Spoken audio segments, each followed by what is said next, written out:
Sem mais demoras, eu vou passar a palavra para o professor Marcelo Lessa, também agradecendo a sua presença. O professor que é doutor em Direito pela Universidade Gama Filho, que é professor do Centro Universitário Fluminense, vai falar um pouco sobre a audiência de custódia e tenho certeza que também será uma oportunidade para que todos nós possamos refletir ainda mais sobre o direito penal e o processo penal. Ao final da fala do professor Marcelo Lessa, a gente abre um espaço para eventuais perguntas, enfim, que a gente possa estabelecer também um diálogo em relação às duas exposições que a gente está tendo nessa tarde. Bom, eu vou, em primeiro lugar, eu queria agradecer a Sérgio mais uma vez pela oportunidade de vir aqui. Eu já perdi a conta do número de vezes que tive o prazer de vir aqui, e graças a SES, dizer que é um prazer enorme, gosto demais desse ambiente, tanto que dessa vez trouxe minha família, que agradeço pela paciência de ter vindo também, esposa, filhos e até a sogra. Não foi pelo contrário, porque ao contrário da crença popular, eu me dou melhor com a minha sogra do que com a minha mãe. Deixa eu ter uma ideia. Mas enfim, quero... Se dava, né? A partir de agora... Bom, eu quero dizer para vocês que conheci o professor Pierre, já estamos juntos há uns 10 anos nisso, né? Apresentado por um amigo em comum. Verdade. Apresentado por um amigo em comum, que foi o professor Geraldo Prado, e desde então identificamos inúmeras convergências no momento em que, de fato, nos sentíamos meio que num aquário mesmo. Eu tive essa... sei exatamente o que você passou lá, porque alguns anos atrás eu tive a oportunidade de dar uma palestra na EMERD sobre a questão da investigação direta do MPPR, numa mesa com Geraldo Prado, com Rochester Marreiros, e que na primeira fila estava, na época, então, chefe de polícia. Exatamente no dia da votação da PEC 37, a ideia do tamanho do... E ali realmente a gente sabe exatamente como é, mas é bom. Eu acho importante, bacana, a gente conviver com a divergência, porque certa feita o ministro Roberto Barroso disse uma coisa no Supremo Tribunal que eu achei fantástico. Você deve se recordar, ele dizia que não vê naquele que pensa diferente o inimigo, pelo contrário, vê nele um parceiro para nos ajudar a construir um ordenamento jurídico plural. E é bom, realmente, a gente conviver, né? Até se instiga um pouco mais e até reforça as nossas convicções quando a crítica é mais por modismo do que propriamente por um estudo sério. E é nesse espírito que eu trago para vocês o nosso tema de hoje, que é o tema urgência de custódia. Foi um tema que eu tratei no último Congresso Nacional do Ministério Público no Rio de Janeiro. O Afrânio também participou, tratando de delação premiada, né, lá em São Conrado. E aqui eu trago também para essa reflexão sobre dois aspectos, que esse foi o título da palestra de hoje, forma e fundo, né? E eu vou começar a tratar sem mais delongas sobre isso, vou falar lá do púlpito, não sei antes dizer para o Afrânio que é uma honra enorme, mais uma vez, expor aqui na sua presença. Afrânio certamente é um dos nossos inspiradores, o nosso guru, literalmente. E nós... Não, tem 5, tem outro. E, de fato, para nós é um prazer enorme, sobretudo por você que vai expor à noite, estar aqui à tarde para nos prestigiar. Vamos lá. Bom, senhores, eu queria tratar da audiência de custódia. Eu fiz aqui um roteiro, provavelmente não devo seguir o roteiro, até porque é muito mais instigante a etapa das perguntas, e isso nos deixa um pouco mais à vontade para não seguir o roteiro, porque na etapa da pergunta a gente tem a oportunidade de tratar algo que tem esquecido. Mas eu vou procurar, e isso eu sempre procuro, ser o mais didático possível, e tratar desse assunto. Por que da escolha da audiência de custódia? Porque é um tema que virou moda tratar, né? E eu queria trazer dois enfoques que eu acho importante refletir sobre esse assunto. Não muito mais do que o fundo em si, se deve ou não instituir audiências de custódia como forma de realizar o controle de legalidade das prisões, muito menos por isso e muito mais pela forma com que se resolveu de uma hora para outra, como num passe de mágica, como alguém que acha um tesouro se resolveu de uma hora para outra acreditar que é imperativo, por força do Pacto de São José da Costa Rica, realizar o controle da legalidade de prisões por intermédio das denominadas audiências de custódia. A forma que se escolheu para instituir esse tipo de procedimento me parece muito mais criticável do que o fundo propriamente dito. Vale dizer, em outras palavras, se for aprovado o projeto de lei de autoria do senador Antônio Carlos Valadares, que modifica o artigo 306 do Código de Processo Penal, instituindo a audiência de custódia, ninguém ouvirá da minha boca que isto é inconstitucional de forma nenhuma. Ninguém ouvirá de nós a crítica no sentido de que isto contraria o Pacto de São José da Costa Rica. Será uma opção legislativa, como outras tantas que se fazem, em relação às quais nós nem sempre concordamos, o que é natural, mas que jamais, pelo simples fato de não concordar com a opção do legislador, nós diríamos que ela se afasta da Constituição, na questão de respeitar aquela margem de discricionariedade legislativa. O que não pode, o que nos parece complicado, é se resolver, em pleno a época que se acredita ser a época da primazia do Estado de Direito, se resolver legislar por resoluções. Esse é o meu grande problema. Eu sei que o Supremo Tribunal Federal enfrentou essa questão, eu vou tratar disso, quando o Gilmagim, proposta contra as resoluções do CNJ que deflagraram a instituição das audiências de custódia, e sob a relatoria do ministro Fux resolveu entender que isso já seria auto-aplicável a partir da cláusula 7.5 da Convenção Americana de Direitos Humanos e que, por isso, o CNJ estaria a suprir uma omissão legislativa e aí, nesse particular, não haveria inconstitucionalidade na medida em que ele estaria a suprir uma omissão do legislador. Sei que o Supremo Tribunal já enfrentou e colocou as coisas nesse sentido, validando a audiência de custódia, e aí depois cada tribunal resolveu baixar a sua resolução, inclusive com inúmeras diferenças de Estado para Estado, e resolveram instituir esse procedimento. Mas quero dizer que isso não me convence, apesar de ter sido uma posição adotada pelo Supremo Tribunal Federal, na nossa opinião, está equivocada e absolutamente não convence, por razões que eu pretendo expor aqui para vocês. Aliás,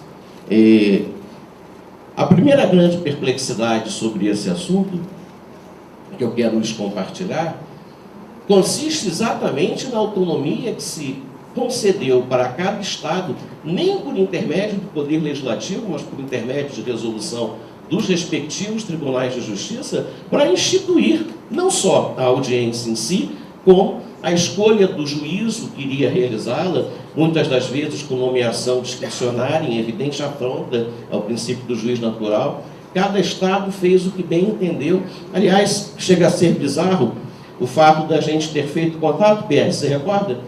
Assim que me fez o convite, eu perguntei, você pode me mandar a resolução do TJ de Pernambuco? Depois eu parei para pensar, olha, mas a gente vai falar sobre processo penal. Isso começa a mostrar o quão bizarro é a questão, né?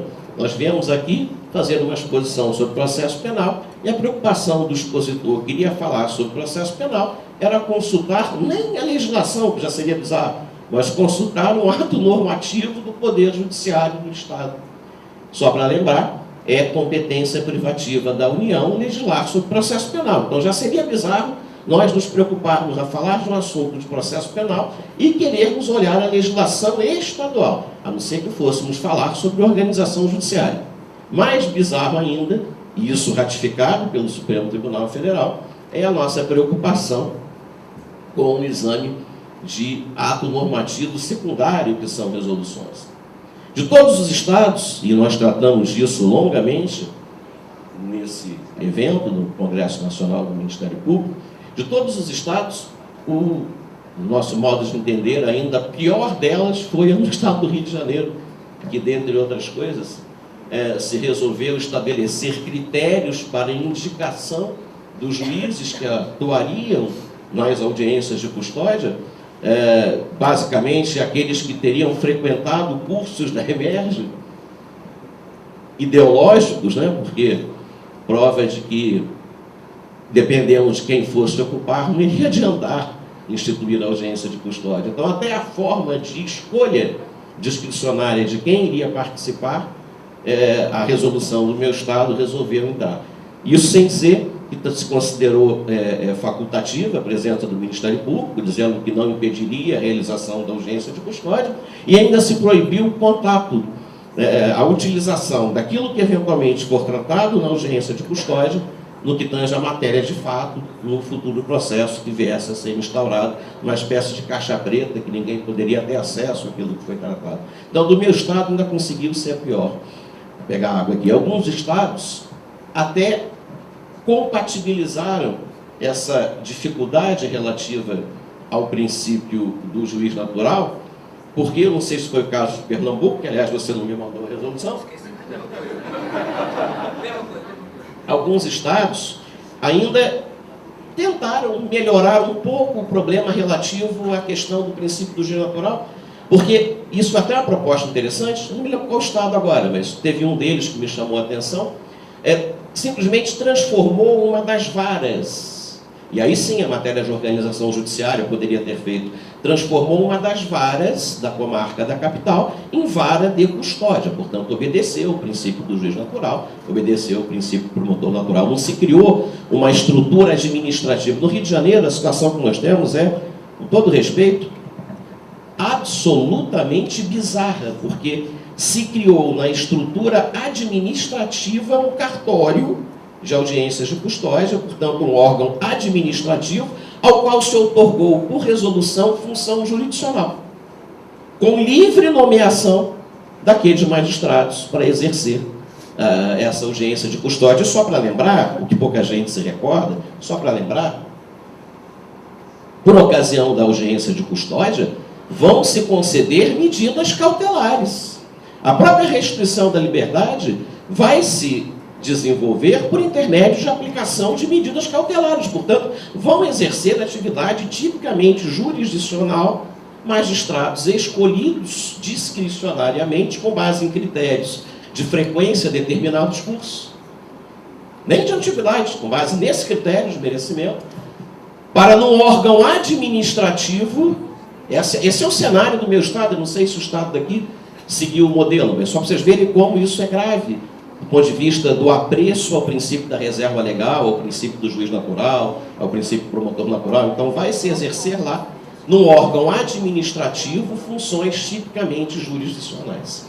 Isso sem contar uma outra coisa bizarra. Isso lá no Rio de Janeiro vai acontecer apenas no âmbito da capital, que nós não temos até hoje nas comarcas do interior do Rio de Janeiro as audiências de custódia, o que significa que os presos da capital têm mais garantias, têm mais direitos do que os presos do interior, se, é uma outra bizarrice, cometerem as infrações penais durante a semana, em dias de expedientes. Porque aquele que nos finais de semana, ao invés de descansarem, resolverem trabalhar e cometerem infração penal, não terão direito, já que não há nem na capital audiência de custódia nos finais de semana, apenas nos horários de expediente.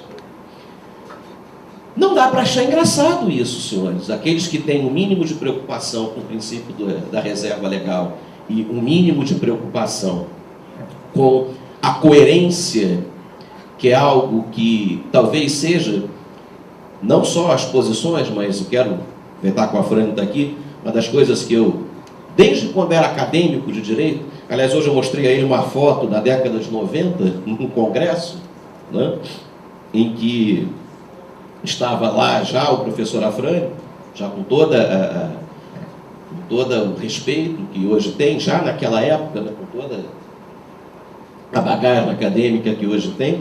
Uma das coisas que eu mais admiro nele, que aprendi com ele, que é muito mais importante do que qualquer coisa, é a coerência. Esse é o problema, né? O princípio da reserva legal serve não só para proteger-nos de maldades, ele serve tanto para proteger-nos da maldade dos maus, como da bondade dos bons. Não é argumento para se relevar o princípio da reserva legal, que ali, naquela situação, compensa-se, pode-se relevar pelo fato de que ali se tem uma causa nobre. Ora, o princípio da reserva legal é objetivo, não importa a causa. Porque importa se seja nobre ou se não seja nobre. Ele existe tanto, repito, para nos proteger da bondade dos bons, como da maldade dos maus. Da mesma forma, É, no mínimo, incoerente aqueles que relevam a gritante ofensa ao princípio da reserva legal em face do fato de ter a audiência de custódia sido criada por resolução, como que para antecipar o processo legislativo que está em andamento, e, ao mesmo tempo, em outras situações, quando da mesma forma se procede, reclamam. Basta lembrar um autor, eu não quero também fulanizar, basta lembrar um autor, que tem um enorme respeito, que é o grande entusiasta das audiências de custódia, inclusive exaltando que para o bem, e que por essa razão se releva a questão do princípio da reserva legal, e, portanto, concorda com a posição do CNJ de ter criado por resolução a audiência de custódia, e, simultaneamente, alguns anos atrás, foi um ácido crítico da investigação direta pelo MP, regulamentada pelo CNMP. Veja a incoerência, né? Aquele mesmo que reclamou com razão que o CNMP não podia exercer ato no poder normativo primário e por resolução disciplinar a investigação do Ministério Público, não caberia, o que eu concordo, que não caberia por resolução, essa mesma pessoa que, alguns anos atrás, foi um ávido crítico nesse sentido, hoje bate palmas para a audiência de custódia, quando a situação, senhores, é rigorosamente a mesma. Atropelo ao processo legislativo e ofensa ao princípio da reserva legal. É rigorosamente a mesma. Sorte que o mínimo de coerência nos impõe ter um tratamento uniforme em situações idênticas. Esse é o grande problema que eu quero colocar, já agora a essa altura, abandonando o roteiro e falando naquilo que me vem espontaneamente. Eu acho que fica até mais dinâmico. Se bobear, fica até melhor. Só corre-se o risco de esquecer alguma coisa, mas na fase das perguntas a gente procura suprir eventual esquecimento. Curioso, quero lembrá-los que o Código Eleitoral, que é da década de 60, Pierre hoje citou o Código Eleitoral, já prevê uma audiência de custódia das garantias eleitorais como forma de fiscalizar a fiel observância do defeso eleitoral, na medida em que também é um crime próprio do juiz eleitoral, não é? Que é o de prender ou deter eleitor em desacordo com as regras do artigo 236, que é aquela regra que diz que nenhum candidato 15 dias antes ou 48 horas depois do pleito, e nem nenhum eleitor os 5 dias antes e 40 horas depois do pleito pode ser preso, senão em flagrante delito ou em virtude de sentença condenatória transitada, julgado, que é uma regra conhecida como defeso eleitoral. E diz, no parágrafo 1º do artigo 236, que prevê esse defeso eleitoral, diz lá expressamente que a prisão de qualquer eleitor deve ele ser imediatamente apresentado ao juiz eleitoral. Pouca gente sabe disso, porque nunca cumpriu. Está na lei, está no Código Eleitoral. É um caso típico de audiência de custódia prevista nos 15 dias que antecedem ao pleito, até as 48 horas seguintes ao pleito, previstas na lei, portanto, sem nenhuma ofensa ao princípio da reserva legal, que nunca ninguém se deu conta. E vou além. Isso vale não só para o preso em flagrante por crimes eleitorais, não, por qualquer crime, porque o objetivo é exatamente fiscalizar o defeso eleitoral. O objetivo é exatamente fiscalizar a observância da garantia que tem o eleitor de não ser preso nas 5 dias antes e 40 horas depois, e candidato 15 dias antes e 48 horas depois. Eu ousaria dizer que nem os simpatizantes da audiência de custódia sabem disso, porque senão seria um argumento a mais, seria um reforço a mais, se propor uma espécie de ampliação a título interpretativo da garantia do artigo 236 fora do período eleitoral. Seria até um argumento mais razoável do que se entubar goela abaixo a audiência de custódia por intermédio de resolução. Portanto, esse desprezo ao princípio da reserva legal, com toda, perdoe-me a eloquência, mas não pode, evidentemente, nos passar despercebido, e essa manifesta incoerência daqueles que ora aceitam, ora não, ora se apegam à reserva legal, ora não, ao sabor do que lhe é mais ou menos conveniente, também não pode nos passar despercebido. Eu queria ir logo ao centro da questão, até porque, como já abandonamos de certa forma o roteiro, eu fico com medo de esquecer, mas eu cheguei a preparar só para que a gente mostre, principalmente para os alunos, e fique mais fácil de entender o porquê, na nossa concepção, não é auto-aplicável a garantia 7.5 do Pacto de São José. Eu precisava só da ajuda de alguém para poder colocar ali. Eu só não vou usar todas as apresentações, mas só a primeira, isso vai nos ajudar um pouco. Quando se coloca lá, deixe-me só também adiantar uma outra crítica que eu gostaria de fazer.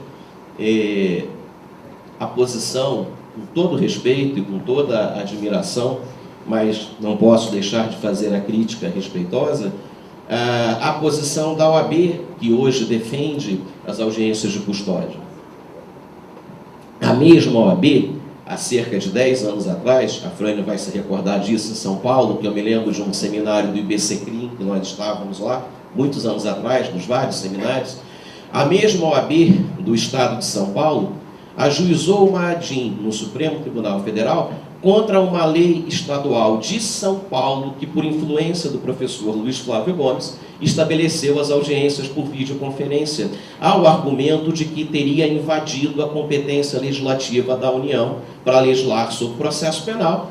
Isso se tratava de forma do ato processual de interrogatório, que, por conseguinte, extrapolava a questão de mera organização judiciária, e aí não poderia ser tratado por lei estadual. E a OAB, com razão, foi ao Supremo Tribunal, obteve no Supremo Tribunal Federal a inconstitucionalidade daqueles procedimentos, o que trouxe como consequência a nulificação de inúmeros procedimentos em que o professor Luiz Flávio tinha procedido ao interrogatório por videoconferência na época que era juiz criminal em São Paulo.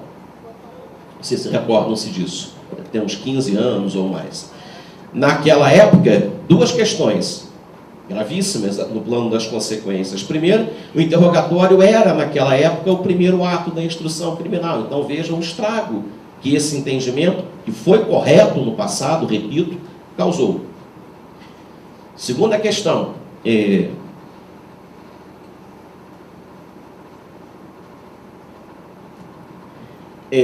não existia naquela época, como está hoje no Código de Processo Penal, que foi trazido por uma lei posterior à reforma Agra, não existia previsão no Código de Processo Penal, como hoje tem, da prática de atos processuais por videoconferência. O Tribunal de Justiça de São Paulo saiu na frente e resolveu, perdão, Tribunal não, o Poder Legislativo do Estado de São Paulo saiu na frente por uma lei estadual, resolveu instituir o interrogatório por videoconferência, o que foi declarado inconstitucional, com razão, pelo Supremo Tribunal, por iniciativa da OAB. Foi até interessante que, na época, isso coincidiu com a aposentadoria do professor Luiz Flávio Gomes. Vejam o que é a influência do Rei Midas. Né? O professor Luiz Flávio Gomes tentou introduzir a videoconferência com elevadíssimo espírito público para a prática de atos processuais, literalmente levou uma surra protagonizada pela OAB e no Supremo Tribunal. Me lembro do René Ariel Dotti publicando um texto que chamou isso de cerimônia degradante, o interrogatório por videoconferência. E o que ele fez, inspirado por Midas? Simplesmente se aposentou, criou o IELF, que hoje vocês fazem cursos por videoconferência. Então, já que não deixaram na época trazer a videoconferência para o bem do processo penal, ele resolveu trazer em causa própria, empresarialmente. Hoje tem aí os pioneiros no ensino à distância, que vem dessa época, exatamente, dessa época. Hoje, no tema audiência de custódia, que vai trazer consequências processuais muito maiores do que a prática do ato processual em si, porque, vejam, ali não se modificava o interrogatório, não se dizia quando deveria ser o interrogatório, não se mudava na essência do interrogatório, apenas não se trazia o preso, só isso. Só entre aspas, porque não cabia realmente a lei estadual fazer isso. Agora aqui, em que há consequências processuais muito maiores, porque se vai exercer a jurisdição cautelar, com o mesmíssimo vício, ou talvez até mais grave, porque nem é por lei estadual, é por resolução dos tribunais. A mesma OAB que no passado, com toda razão, combateu o vício ao princípio da reserva legal, hoje apoia a audiência de custódia, a pretexto de que os propósitos seriam nobres, porque vai ajudar a reduzir a população carcerária, o que também, senhores, convenhamos, eu nem vou me preocupar com isso, porque na realidade isso não é argumento jurídico. Não acho que a lei deva mudar, ser dessa ou daquela forma, especificamente para atender uma questão pontual. Eu não me concordo, não acho muito. Em números absolutos, a população carcerária do Brasil pode até assustar. Em números absolutos. Mas em números relativos, se a gente se lembrar que é o 5º país mais populoso do mundo e que tem 11 das 30 cidades mais violentas do mundo, é possível que se tenha uma outra leitura quando se fala do número elevado de população carcerária. É possível que se tenha a leitura da proporcionalidade com o número de infrações penais que ocorram. É natural que num país em que haja um elevado número de infrações penais, e eu quero crer aqui que ninguém é ingênuo a ponto de achar que tem segurança pública e que não há infrações penais, que isso é invenção, que isso é fake, que isso é da direita reacionária falar em infração penal. Acredito que ninguém aqui seja ingênuo de achar que vivemos numa bolha de segurança em que não há infrações penais. Então é natural que num país que 11 de 30 cidades do mundo ele consegue ter como 11 das mais violentas, haja um número elevado na população carcerária. Isso significa, uma outra leitura, que em tese a polícia está funcionando, que o Poder Judiciário está agindo, o Ministério Público está denunciando e que as pessoas estão pagando pelas infrações penais que cometem. Senhores, num Estado democrático, ser punido, uma vez exercida corretamente a ação penal, uma vez tendo sido observado o devido processo legal, ser condenado e ser aplicada, obedecidos os parâmetros de aplicação de pena, uma pena privativa de liberdade, combinada pelo legislador, é democrático. Punir é democrático, meus caros. Não há nenhuma perplexidade em se falar isso. Falo isso às vezes para meus alunos de graduação e choco quando digo prender é democrático. Não há absolutamente nada no Estado de Direito que diga que prender não seja democrático. Claro, a liberdade é a regra, a prisão é a exceção, evidente, nenhum de nós pensa diferente disso, é claro. Claro, quando eu digo prender, é aquele que comete uma infração penal e tem motivos devidamente fundamentados, com amparo no Código de Processo Penal, para ter a liberdade suprimida. E aí quero citar a Frane, você deve se lembrar, embora tenha dito isso há muito tempo atrás. Não se trata de um conflito entre o direito individual da liberdade e o direito coletivo à segurança pública, aquele supremacia do interesse